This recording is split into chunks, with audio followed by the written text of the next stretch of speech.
Good day mga boss. Ayan, kung mapapansin nyo dito, meron tayo ditong TMX 155 na naka-stock. Ayan, nandito nga pala siya sa may taas ng hagdan, sa may bundok. Kasi nag-abroad nga pala yung may-ari nito, kaya inakit siya dito. Walang gagamit.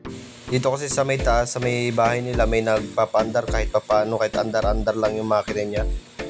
Kaso nga lang, nung huling andar nito, may lumagutok daw sa kanyang makina. Tapos biglang lumambot tong kanyang padyakan. Kaya yun, nagdala na rin ako ng mga pyesa kagaya ng valve seat, valvula, tsaka yung valve block. Kasi sabi kasi ng may-ari, nung huling bukas daw nito, napansin daw ng mekaniko na may tama na yung kanyang valve block. So yun guys, nung binuksan ko naman dito, napansin ko okay naman yung kanyang valve block, nakasalpak naman ng maayos, hindi naman kumalas. Tune up na lang muna natin to kasi loss compression siya. Try natin kung makukuha sa tune up, tapos linisin na rin natin yung carburetor kasi ilang weeks na rin daw tong hindi umaandar. Hindi na muna natin bubuksan to kanyang head. Check lang muna natin kung makukuha natin sa tune up mga boss. Ayun guys, makapansin nyo umaandar na siya.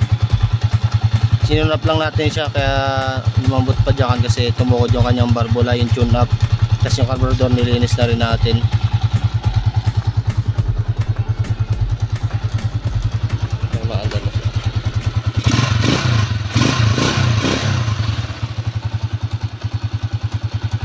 Guys, balik kapote na ulit siya. Papandar-pandarin na lang to kasi hindi pa siya magagamit kasi nga nasa abroad pa yung may-ari na ito. Papandar-pandar lang siya para hindi siya na-stock. Kasi napapanis din yung gasolina pagka na-stock.